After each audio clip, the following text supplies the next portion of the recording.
So may paraffle game po ang Kim Pao Team Abroad, mga ka-Kim Pao. Sabi nga dito, hello Kim Paulandia, we are excited to announce that Kim Pao Team Abroad official is hosting a raffle game with the winners to be revealed during our live broadcast on November 27 at 8 p.m. Philippine time on our Facebook page. To qualify, please follow this step. Number 1, ensure you have an active subscription to Prime Video and provide proof of your account in your name. Number 2, capture a screenshot of the Alibay screen on Prime Video. Then number 3, follow Kim Pao Team Abroad official, like, share this post. For reference, please see the attached image. The price for this raffle are first prize 2,000 pesos, second prize 1,500 pesos, third prize 1,000 pesos, and 5 consolation prize of 150 pesos. Baka gusto niyo pong sumali mga ka-Kim Pao ha. Punta lang po kayo dito sa Kim Pao Team Abroad na page. Follow and share na din. Then, paki-follow na rin ng step by step po kung paano kayo mag-qualify. Okay? Samantalang next topic naman tayo, pag-usapan natin itong naging opening po ng House of Bunny na business ni Chinita Princess dyan po sa Cebu, sa SM City, Cebu. Alam nyo mga ka-Kim Pao, hindi pa po nag-o-open ang SM. Grabe, ang dami na po nakapila sa labas para po makapunta dito sa House of Little Bunny na shop ni Chinita Princess. Sa SM, sa loob ng SM, grabe. Kaya pagbukas po ng mall, grabe mga ka-Kim Pao, talaga nagkakagulo sila.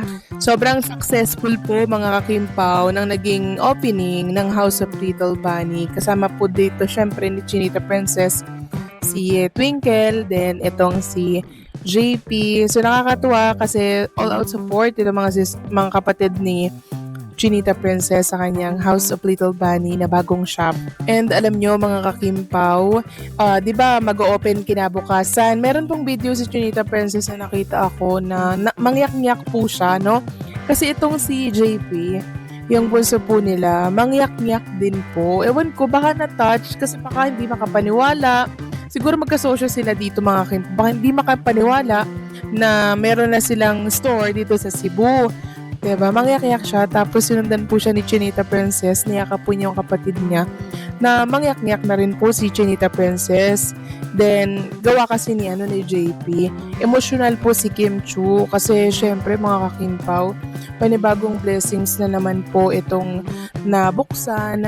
Diba? And sana, supportahan po natin itong business ni Kim Chu dyan sa SM City, Cebu. And nakita nga natin mga ka-Kim Pao sa opening po ng House of Little Bunny na napaka hands-on po ni Chinita Princess sa kanyang business. Siya talaga yung nag-accommodate, siya yung nag-aasikaso sa mga customer.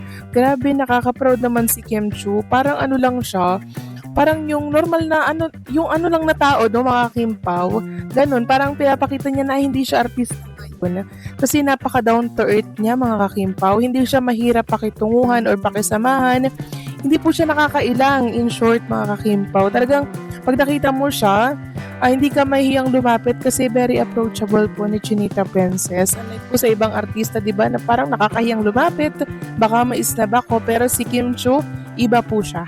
Kaya congratulations, Chinita Princess, sa bagong open mo na business dito sa SM City, Cebu. Huwag ka mag-alala, supportado ka ng mga Kim Pao fans. Kung totoo ang naging emosyonal si Kim sa nangyari, hindi na nakakagulat dahil sanay man siya sa spotlight.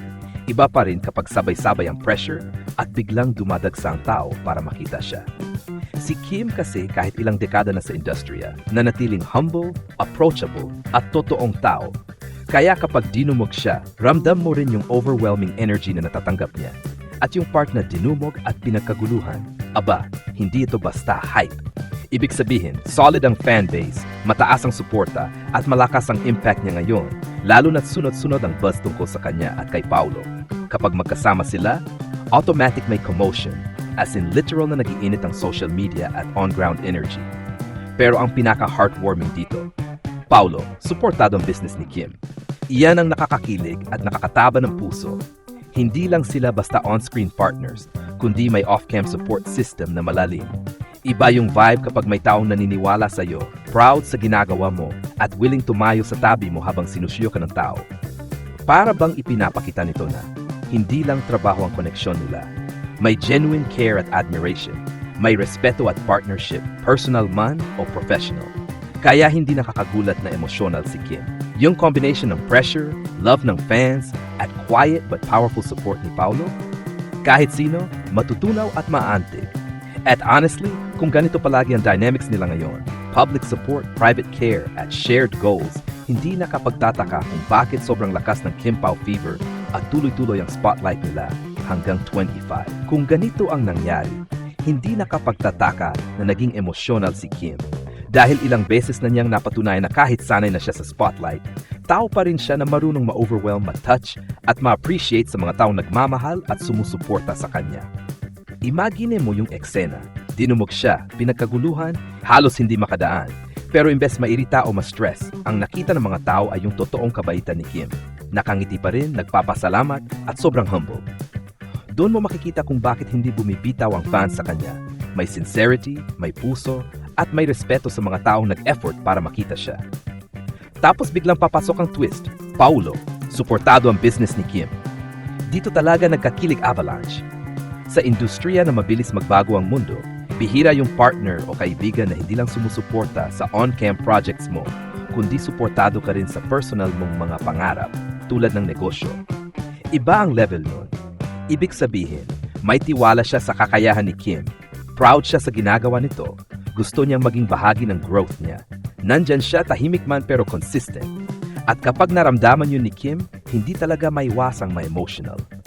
Kasi habang dinudumog siya ng fans, meron ding isang taong steady sa likod niya.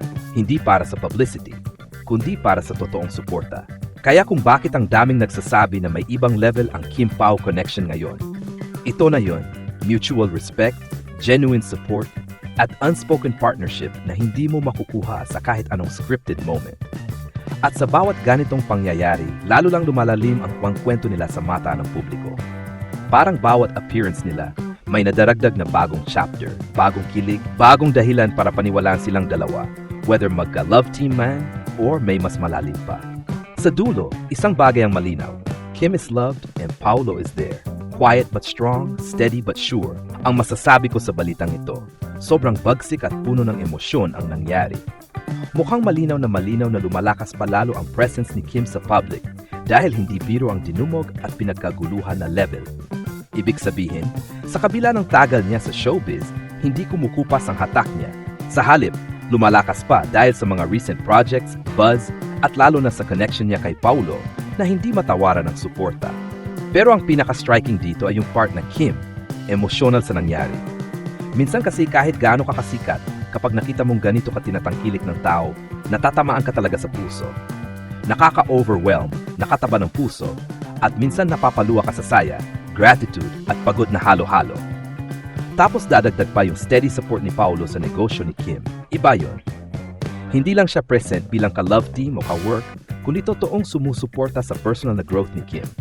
Ipinapakita nito na may respeto, tiwala, at genuine care sa ginagawa ni Kim. Not for show, kundi para sa totoong buhay. Sa madaling salita, ang balitang ito ay patunay ng lakas ng Kim Chiu effect, patunay ng buong suportang hindi napuputol ng fans, at patunay na si Paulo, hindi lang basta leading man, kundi totoong karamay. Kaya hindi nakapagtataka kung bakit nagiging emotional si Kim. Kasi kung ganito ang pagmamahal na natatanggap niya, mula sa fans at mula sa isang taong close sa kanya, sino ba namang hindi matutuwa at maiyak sa saya?